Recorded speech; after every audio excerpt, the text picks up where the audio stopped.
ঘরে যদি 1 কাপ পরিমাণ সুজি থাকে তাহলে কিন্তু 20 জনের খাবার তৈরি করে নিতে পারবেন। এতগুলো লুচি তৈরি হবে যেটা কিনা 20 জন খেয়েও শেষ করতে পারবে না। চোখের পলকে সেকেন্ডে সেকেন্ডেই এমন ফুলকো লুচি তৈরি করতে পারবেন মাত্র সুজি দিয়েই। একটি উপকরণ হলেই কিন্তু এত সুন্দর মুচমুচে মজার লুচিগুলো তৈরি করে নিতে পারবেন। এটা খেতে যে কি মজার, মুখে দেওয়ার পরই মিলিয়ে যাবে।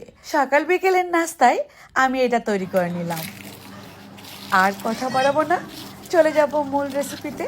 এক্ষুনি তৈরি করে দেখাবো কিভাবে চোখের পলকে সেকেন্ডে সেকেন্ডে এই ফুলকো লুচিটা তৈরি করা যায়। এটা দেখতেই শুধু অসম্ভব সুন্দর না, খেতে ভীষণ মজার। একটা প্যানের মধ্যে 1 টেবিল চামচ পরিমাণ রান্নার তেল দিয়ে নিলাম। কাঁচা সুজি দিয়ে দিচ্ছি 1 কাপ পরিমাণ। সুজিটাকে ভেজে নিতে হবে, এমনভাবে ভাজতে হবে চুলার হিটটাকে লো রেখে। সুজিটা ভাজা হয়ে গেলে এবার দিয়ে দিচ্ছি 1 কাপ পরিমাণ দুধ। লবণ দিয়ে দিচ্ছি স্বাদ অনুযায়ী। এখানে আমি দুধ দিয়ে এই ডোটা তৈরি করে নিচ্ছি। চাইলে কিন্তু আপনারা পানি দিয়েও তৈরি করে নিতে পারবেন, তবে দুধ দিলে টেস্টটা একটু ভালো আসবে লুচির। এখন নামিয়ে নিচ্ছি।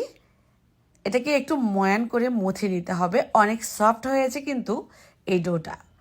এই তো মথা হয়ে গেলে এখন আমি এর মধ্যে সামান্য কাঁচামরিচ আর সামান্য ধনিয়া পাতা কুচি দিয়ে দিচ্ছি। এই লুচিটা একটু ঝাল ঝাল হলেই খেতে ভালো লাগে।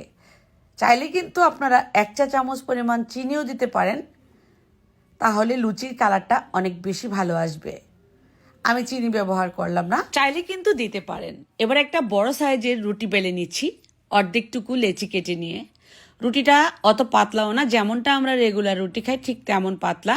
এখন একটা কাটার, এই যে কুকি কাটার বা যে কোনো কাটার বা বাটি দিয়ে আপনারা এভাবে করে গোল শেপ করে নিতে পারেন, বা চাইলে কিন্তু আপনারা স্টিলের বাটি বা গ্লাস দিয়েও কেটে নিতে পারেন, বা বেলুন দিয়ে ছোট ছোট রুটি বানিয়ে লুচির আকারে নিতে পারেন। আমি অতটুকু করেই লুচিগুলো বানিয়ে নেব। এখন একটা ভেজে দেখাচ্ছি আপনাদেরকে, গরম তেলে ভেজে নিচ্ছি। অবশ্যই ডুবো তেলে লুচি ভাজতে হবে। দেওয়ার পর 30 সেকেন্ড ওয়েট করলে আপনি কিন্তু একদম ফুলে টুইটুম্বুর হয়ে যাবে। প্রত্যেকটা লুচি ফুলবে, আপনি অবাক হয়ে যাবেন এত বেশি ফুলকো হবে এই লুচিগুলো। এভাবে করে যদি আপনারা বানান দেখবেন যে একদমই ফেল হবেন না। এই লুচিটা এত বেশি সুন্দর হয় যদি সুজি দিয়ে তৈরি করা হয়। আর কতটা ক্রিস্পি হয় এটা আমি দেখিয়ে দিচ্ছি। হয়তো আপনারা দেখেই বুঝে গেছেন, ভেতরটা একদমই ফাঁকা। এটা গরুর মাংস বা ছোলা বুটের ডাল যে কোনো কিছুর সাথে কিন্তু খেতে ভালো লাগে।